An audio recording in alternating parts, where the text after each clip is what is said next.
गर्मी से छुटकारा, आसमान पर बादलों के डेरे। कराची का मौसम आज भी सुहाना, बन गया सी व्यू आने का बहाना। शहर कायद से गर्मी रूठ गई, अब है बादलों की बारी। सुबह सवेरे हल्की बूंदाबांदी, मौसम इंतहाई खुशगवार हो गया। परिंदों ने भी समुद्री हवाओं के मजे लिए।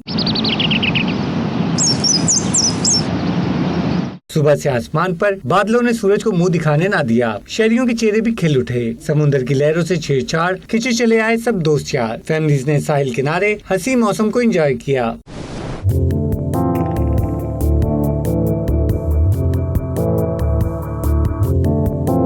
शोर मचाती समुद्री लहरों के हसीन नजारे। समुद्र के किनारे चहलकदमी का तो अपना ही मजा है। बच्चों ने फराटे भरती गाड़ी की सवारी भी की, ऊंट की सवारी के मजे भी लिए। सी व्यू आए हैं तो भरपूर एंजॉय क्यों न करें। कैमरामैन मोहम्मद आसिफ के साथ फयाज यूनुस, 92 न्यूज़, कराची।